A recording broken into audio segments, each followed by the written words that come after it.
Okay, folks, Andrew Bopros here. Continuing on with the theme of free agents for the Chargers. I have 10 Chargers that are going to be free agents starting right now, actually. So, a lot to discuss on the offensive side of the ball. We already talked about the defensive side of the ball. So, guys, let's get into Bull Bros. Okay, folks, as always, like and subscribe if you do enjoy the content. I'm Andrew Bopros. So, starting off, the big one, I think, Easton Stick. Again, smash or dash, right? Smash meaning we want to keep him, dash, we just say let him walk. I would say dash at this point, right? I think the thing about Easton Stick, in my opinion, is he scored one touchdown in 3 games. 3 games, folks. And he did a good job rushing. He just couldn't quite get into a rhythm. I think this is part of the problem of when you're sitting on the bench as long as you have. You sort of lose that edge. And I think that's really where he needs to go. The thing that could be nice if he goes to another team, potentially gets an opportunity to start, you never know. You never know. I just don't think that it's going to work out with him at the Chargers anymore. I think at this point, unfortunately, because I really like Easton Stick. I think he's a great guy. I think he's a winner in college for sure. But it just goes to show you sitting on the bench a long time can make things a little tougher, right? So I would say this. I'm going to give a little caveat to this. It will boil down to who the next GM is and head coach. Now, I know that sounds a bit of a cop out, but I know Herbert really likes Easton Stick. So if Herbert says, "Hey, I want to keep him here," then maybe there's a chance he keeps him. I promise you, it's a big reason why a lot of the coaching staff under Staley kept him as well too, just because Herbert really likes him. He's a very smart guy. He understands it. But I think it just seems like some of his best football is behind him. And really, the offense wasn't really designed around Easton Stick. Easton Stick was more of a running quarterback. And again, we really weren't trying to keep, Herbert running the ball. So when he came in, it was a little off. This guy right here, Will Greer, again, we still have him. I do think the opportunity to re-sign him is probably pretty inexpensive. I don't think we're paying him much money. He'd probably want a lot more money. Again, we're only paying him $156,000. Of course, he hasn't thrown a single pass, right? He's just getting paid to sit on the bench, but you could probably re-sign him for league minimum, right? And he'd be a very inexpensive veteran quarterback. So he might gel with Justin Herbert. So I would say smash Will Greer, because you could get him. We already have Dugan, whatever you want to say. So, that would give us 3 quarterbacks. But I think the Will Greer and the Stick conversations are really going to boil down to what the new GM and head coach decide they think is best for the team. So I'm a little 50-50 on really both of them, quite frankly. It's really going to boil down to, what they say. But I would probably say you want to smash this guy just because you could probably get him cheaper and you can move on, keep him there for depth piece, right? He's actually been very successful. I mean, he's not been a bad quarterback, when he's come in. So anyways, Alex Ericson. I love this guy, man. I'll tell you the thing about Alex Ericson for me, right? He's good in special teams, right? That's a big part of what he's done in the past. He's not paid a lot of money. I think what did we pay him exactly? Alex Ericson, yeah, $313,000. Folks, not a lot of money. I mean, it is a lot of money for most people, but I'm just saying for football players, again, he's a veteran. He's a younger, he's not younger. He's getting older. But again, you still need veteran presence out there as well, too, folks. And again, we've seen this. Injuries happen. And he looked good. He looked good in quite a few games. I think give him more opportunities. I think you'll be fine. You want to re-sign him, give him a 1-year contract, maybe a 2-year contract, if you really believe in him. But I think it also depends on the GM coming in or not, and the head coach. But I say you want to smash Alex Ericson for sure. I think he's a very good offensive weapon, and he will help in special teams, which I think, will be good for us as well. Gerald Everett. Okay. I'm a huge fan of Everett. Okay. I really am. Now, but when I look at how much money we paid him this year, we paid him $8.2 million. He was the 6th highest person on the Chargers payroll. So my question is he worth that much money? He outplayed his contract last year. This year, he did not outplay his contract. Of course, nobody on the team outplayed their contract, as we all know. So my take is, if we can get him a little cheaper, I think you want to keep him. If not, you got to let him walk, right? Because it's just, $8 million, but again, you do need veteran presence. The thing about him too is he's got a lot of dog in him. There's a lot of things about him I really, really like. Very good hands, not a great blocker, not great for the running game. So you'd have to kind of think through how does he fit in within the running scheme moving forward, right? Again, it was really going to boil down to who the next head coach is, GM, all the above. Again, I'm going to say a smash. If you get him cheap, right? Again, I don't know about another $8 million contract. Man, that's a lot of money. I don't know. That just seems like a lot of money to me for the value we got out of him, especially this year. Nick Vannett. So Nick Vannett, we got him pretty inexpensive. Again, he's not paid a ton of money at all. I think it was like maybe not even $1 million. I mean, he was pretty inexpensive here. I'm trying to find his numbers here. Around $600,000. So again, we got him pretty cheap, but bottom line, Nick Vannett, I think is a good person to keep around. I think if you want to go the cheap route, you keep Nick. But if you want to go more the offensive route, you keep Gerald Everett. I think Nick Vannett, though, most likely will not be re-signed. So I probably would lean towards Dash just because he's getting a little older.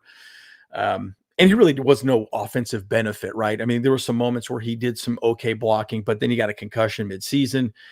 Here we go. $522,000 is what Nick Vannett's getting paid. So I would probably say Dash just because I don't think there's a whole lot of upside with him at this point, but it is something to consider and think about. So what are your thoughts on that? Okay. Jaylen Guyton. So this one's an interesting one for me.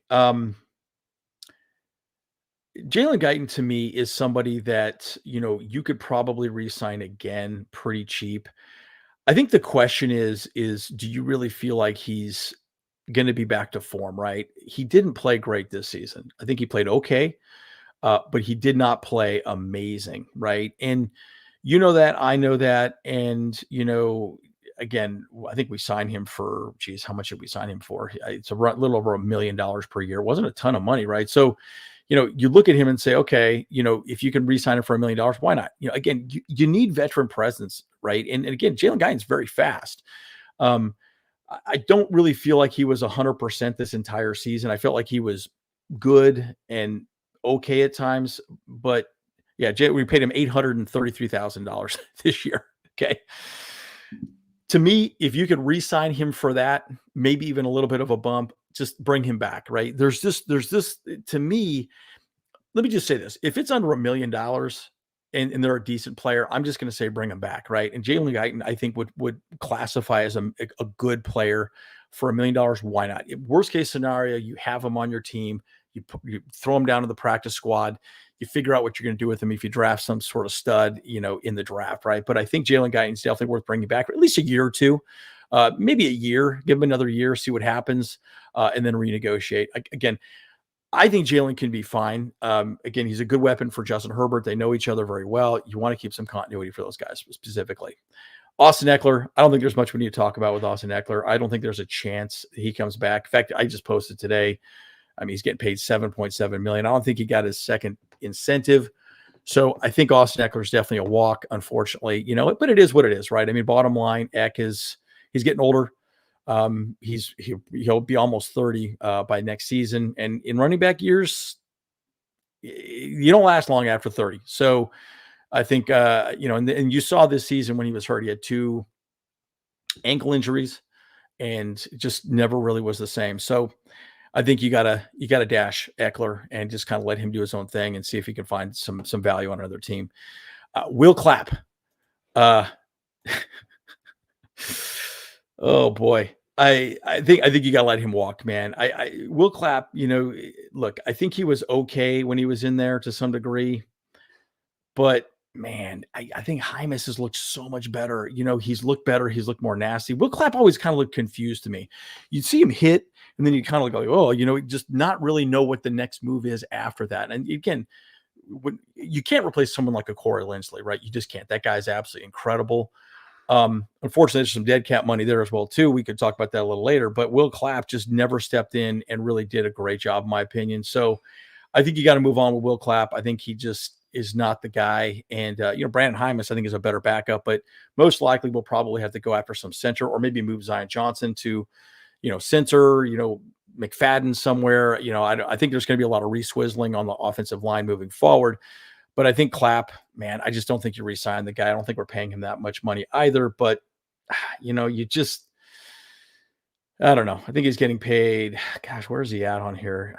Yeah, anyways, I think it's around $2 million, something of that nature. So, more money than I think he's worth. But again, $2 million, drop in the bucket, kind of, as far as, salary is concerned, but compared to like your $30 million with, Mac Bosa and all the like.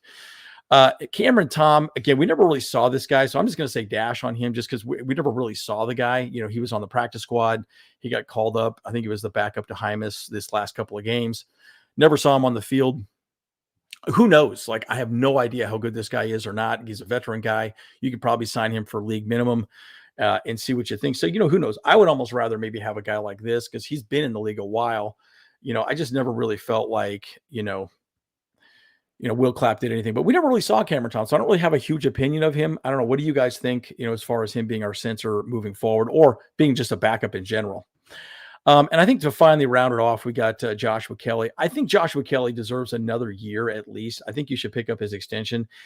Look, is he the best running back on our team? No. I think he's okay, right? Josh Kelly's getting paid $1.2 million. Not a lot of money, folks. Not a lot of money. So to me, you can bring him back. At least he gives you depth, right? We have Dotson. We have Spiller still. And you probably want to draft a nice running back or maybe go pick up somebody else moving forward, right? So I think there's something to be said about that. I like the idea. Now, I'll give you one little tidbit here too. This guy right here, number 79, I think you try and trade him away for something. We're paying Pipkins quite a bit of money. I think we're paying him $3.7 million. Now, you might say, well, that's a lot of money. Well, we're paying Kendricks $4 million. I'm also still saying Kendricks probably should be traded. We have one more year with Kendricks, as I understand it correctly. But if you trade away Pipkins, maybe trade away Kendricks, possibly even for a 6th-round pick and just clean up some cap space, that makes a lot of sense to me. And then maybe try and draft somebody or try and pick somebody up in free agency that you just kind of believe in a little bit more. You could pay a pretty decent veteran right tackle, around $4 million. Trey, he looked good last year, but my God, he did not look good at all. But again, he's got a pretty high dead cap space, right? It's around 13 million. So you got to wonder how that's going to play out moving forward. So a lot to discuss here, guys. What do you guys think? What do you guys think of my list? What do you think? Smash, dash, like, dislike? Let me know what you guys think. Am I way off? Love to hear your thoughts. Love to hear your comments. As always, Andrew Boltbros. See you guys in the next one.